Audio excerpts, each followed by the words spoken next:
Buongiorno a tutti amici e buona domenica. La torta che vi voglio proporre oggi è un qualcosa di fenomenale, perfetta in ogni momento della giornata, soprattutto a colazione, inzuppata o farcita con crema alle nocciole.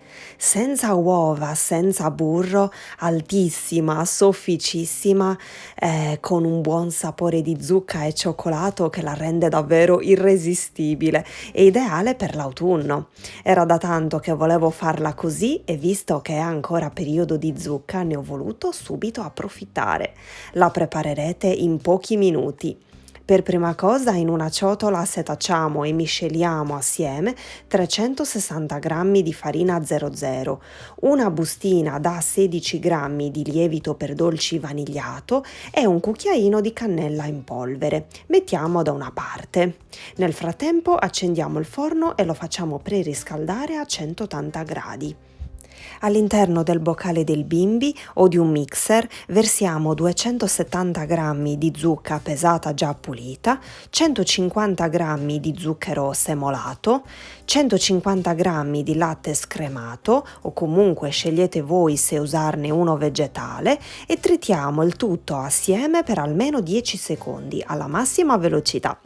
Ecco la zucca ridotta a purea, con la spatola togliamo i residui dai bordi e aggiungiamo il resto degli ingredienti, quindi il mix di farina che abbiamo preparato precedentemente, 100 g di olio di semi di girasole e 125 g di yogurt all'arancia o agli agrumi o del gusto che più vi piace. Mettiamo il coperchio, il tappo e frulliamo per 20 secondi a velocità 4,5.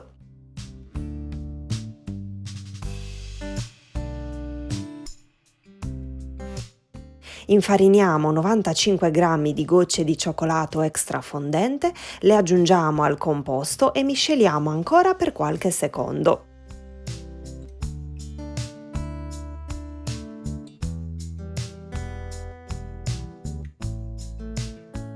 Ed ecco il nostro impasto, super arancione e super profumato.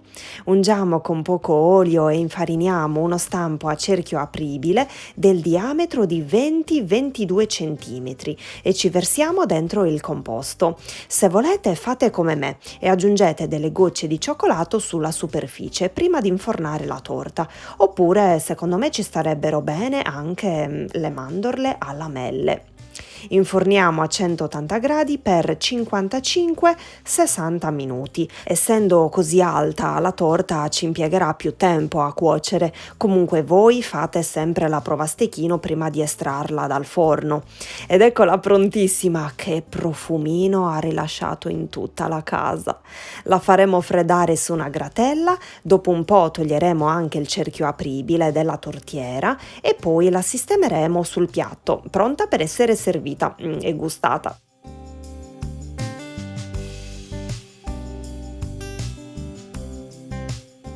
Guardate che fetta super, è altissima e che più soffice non si può.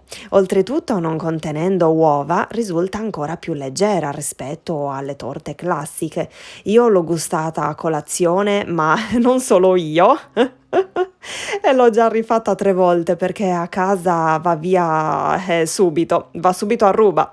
Provatela e mi darete ragione. Spero tanto che questa ricetta vi sia piaciuta. Vi abbraccio forte forte e vi rimando ai prossimi video. Ciao!